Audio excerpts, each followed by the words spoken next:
if your goal is when your goal is to engage the community, when your goal is to bring in more retail traction, when your goal is to bring in more people, token holders and wallet holders and all of that, when you're running airdrop campaigns, especially a lot of these airdrop farmers and all of them, you will only find them on hanging out on Twitter and Telegram. So if you look at if you look at my Twitter handle also, or most of the other Twitter handles of builders or founders and entrepreneurs of Web3, Twitter is very cool. I mean, you are very informal. You crack jokes. You make jokes about Trump, his token, Musk, and everybody else.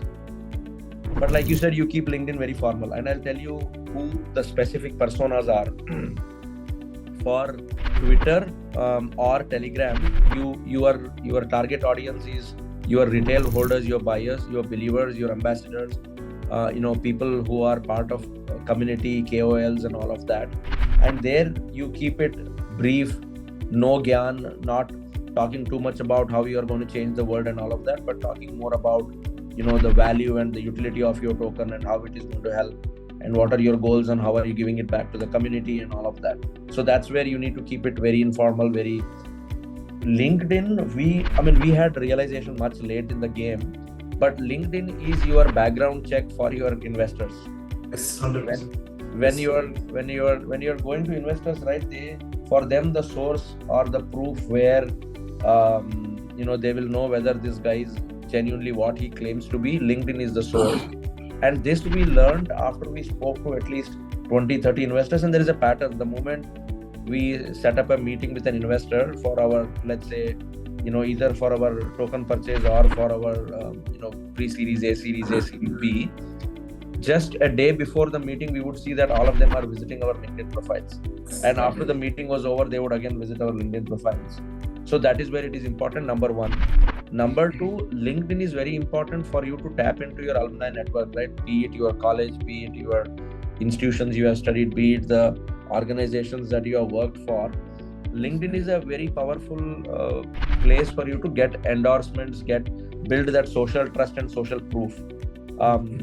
We were working with a very large, we were actually pitching to a very large investor. I can name it. It's actually, we were talking to people in Pantera. And when we kind of progressed to a certain stage, they asked all the core members, all the core dev team, the architects and the product owners and all of that, and all the founders LinkedIn handles.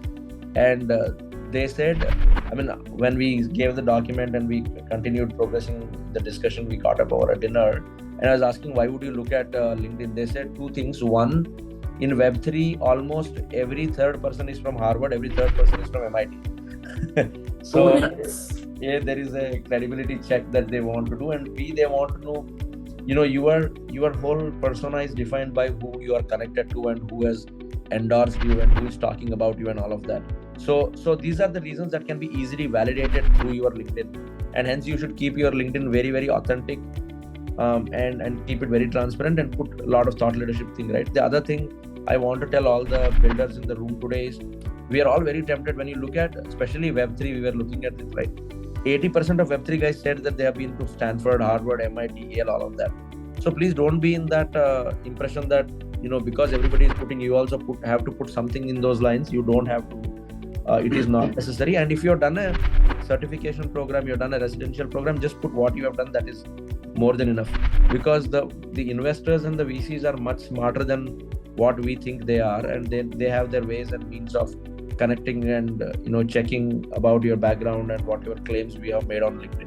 So Apur, phenomenal question. You're right. So when you want to hang out with all the degens, the crypto fam, it is always on your Telegram and on your Twitter and Discord, and LinkedIn is purely for your professional thing. When investors are serious about investing in you, or when people want to actually check the background, that's when they come to your LinkedIn. So your content strategy, your messaging, everything has to be different, and it won't be like one size fits all. So I never post what I post on LinkedIn on my Twitter, because Twitter is all about news, trends, our next AMAs, our next announcement.